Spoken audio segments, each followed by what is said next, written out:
इस दुनिया में ऐसे बहुत से वाक़यात हैं जिनकी समझ अभी तक लोगों को पूरे तरीके से ना हो पाई है और ना ही शायद हो पाएगी। बाज़ औक़ात ऐसा हो जाता है कि समझ ही नहीं आती कि ये कैसे हुआ या ऐसा होने की वजह क्या थी।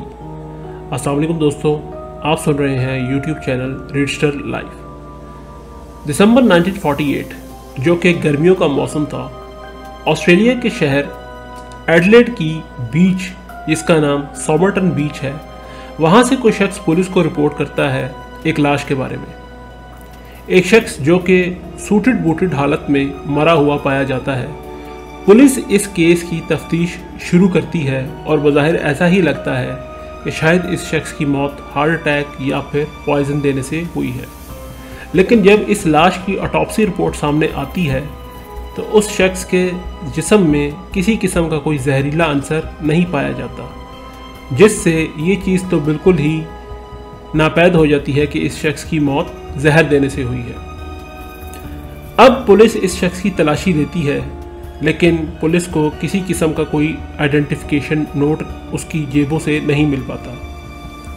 और पुलिस इस चीज़ को भी नोट करती है कि उसने जो सूट पहना हुआ था उसके टैग्स भी सारे के सारे कटे हुए थे, यानी कि जिस ब्रांड का वो सूट था वो मेंशन नहीं था।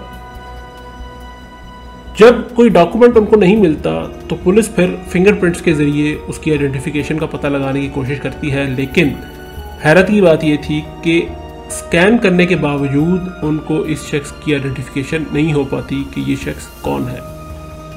हालांकि पुलिस ने इस शख्स के मरने की खबर इश्तिहार अखबार में भी लगा के दिया होता है, लेकिन उसके बावजूद कोई शख्स पुलिस की मदद नहीं करता।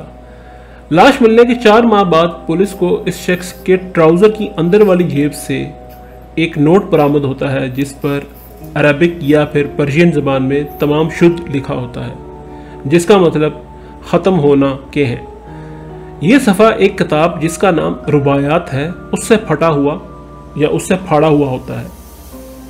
अब पुलिस इस किताब की तलाश शुरू कर देती है और इस लाश को दफन करने का फैसला करती है। तकरीबन 8 माह के बाद एक शख्स पुलिस स्टेशन में आता है और कहता है कि जिस दिन इस शख्स की लाश मिली थी तब मेरी कार की पिछली सीट पर मुझे ये किताब मिली थी जो कि सोमरटन बीच के करीब ही पार्क थी। उस शख्स का कहना था कि वो इस किताब के बारे में कुछ नहीं जानता, उसने तो एक अखबार में पढ़ा था कि पुलिस इस किताब को ढूंढ रही है, तो मैं ये किताब पुलिस स्टेशन लेके आ गया। लेकिन हैरत की बात यह थी कि इसी किताब का आखिरी सफ़ा कत्ल होने वाले शख्स के ट्राउज़र से मिला था। उस किताब के अंदर एक टेलीफोन नंबर भी लिखा था और एक कोड भी मेंशन था। पुलिस का शक अब इस तरफ जा रहा था कि शायद ये शख्स किसी मुल्क का खुफिया एजेंट है और ये कोड कम्युनिकेशन पर्पस के लिए यूज़ किया जाता है।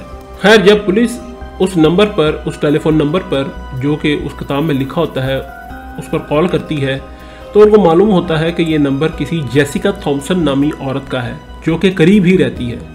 अपने इंटरव्यू के दौरान जेसिका ने बताया कि वो इस शख्स को बिल्कुल भी नहीं जानती, लेकिन उसने ये भी बताया कि उसने ये इस किताब की कॉपी तो अल्फ्रेड बॉक्सल नामी शख्स को बेची थी, जो कि अभी भी खैर खैरियत से है और पुलिस बाकायदा उस शख्स से मिलती भी है।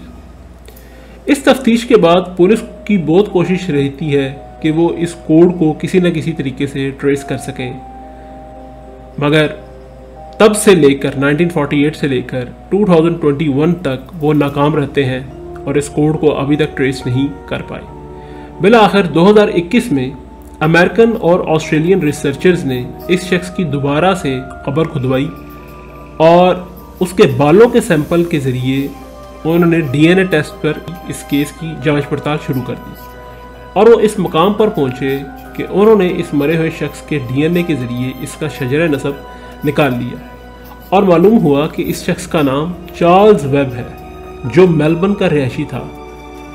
इसकी पैदाइश 1905 में हुई थी।